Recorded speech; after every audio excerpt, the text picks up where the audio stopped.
problem? Karen was standing on the stump of my grandfather's 200-year-old white oak tree like she had just conquered Everest. Hands on hips, sunglasses on, grinning like a lottery winner.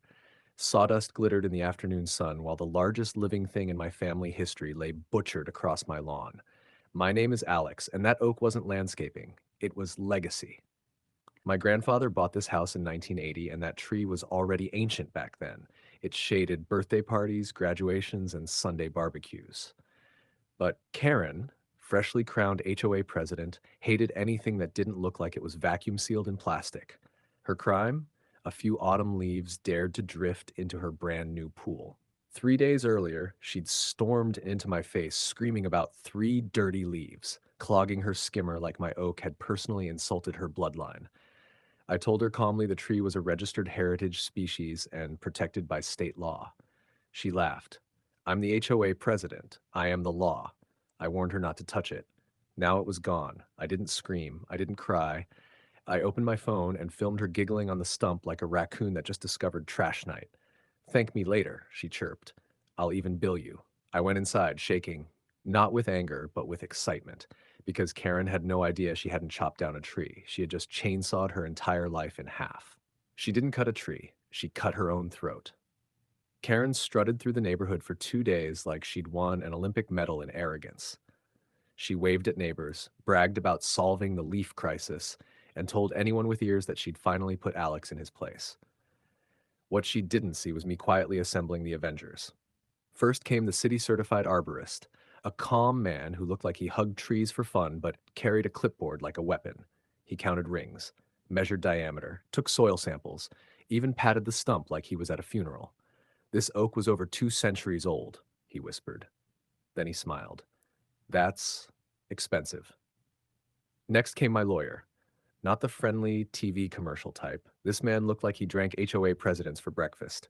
He flipped through the arborist report and let out a slow, dangerous laugh. Karen didn't just trespass, he said. She committed timber trespass with malice. Malice meant triple damages. Base value $80,000. Treble damages $240,000. Slope erosion risk $50,000. Emotional distress, removal costs. Punitive damages for willful violation of heritage tree protection statutes. He slid the calculator toward me. Total $1,023,407. I stared at the number like it might bite me. She laughed while standing on the stump, I said softly. Oh, good, my lawyer replied. That's my favorite kind of evidence. We didn't call Karen. We didn't warn her. We waited. Because the next HOA meeting was Sunday, and Karen was about to discover that some leaves cost more than a luxury car. When the number hit her eyes, her soul left her body. Karen was mid-speech at the HOA meeting, lecturing retirees about mailbox symmetry like she was addressing the United Nations. I walked in holding a thick legal binder. The room went quiet. Oh, look, she smirked into the microphone. It's Alex. Did you come to pay for your tree removal? I reached the stage, set the binder down, and slid it toward her. You've been served. She laughed, actually laughed, until she read the first page. Her lips stopped working. Her hands started shaking so hard the microphone squealed. $1 million, she whispered. That's the price of a protected heritage oak, I said calmly into the mic, and the felony you committed when you trespassed to cut it down. She spun toward the board. The HOA will cover this, right? The treasurer stood up like he'd been waiting his whole life for this moment.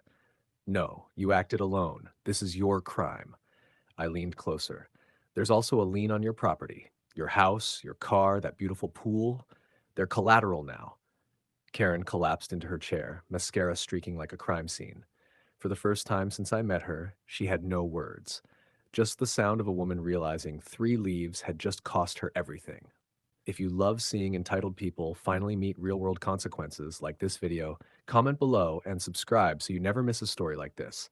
Share it with your loved ones and tell us where you're watching from. It makes us happy to see how far our stories go.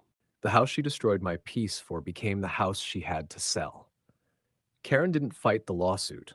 She couldn't. The footage of her laughing on the stump played in court like a comedy skit nobody wanted to star in. The arborist testified. My lawyer calmly explained timber trespass like he was reading a bedtime story that ended with bankruptcy. Karen lost. She didn't have $1 million, so the court ordered her to liquidate assets. First went the luxury SUV, then the pool house. Then finally, her precious home, the very house she built the pool to increase value for. New owners moved in, a young couple with two kids and a golden retriever. Their first question to me wasn't about fences or noise. Can we plant more trees? I almost cried. With the settlement money, I planted 10 new white oak saplings along the property line. They're small now, but one day they'll be giants. I call it Karen's Forest. Every time I water them, I smile. Last I heard, Karen now lives in a beige apartment with no yard, no pool, and no leaves to complain about, just a tiny balcony with a plastic plant. Turns out the HOA president finally got what she wanted, a perfectly clean environment. Outrow, what would you have done if someone destroyed your family's legacy? Share this story with your loved ones. Tell us where you're watching from. It makes us happy to see how far our stories go. And don't forget to like, comment, and subscribe so you never miss another moment of sweet justice.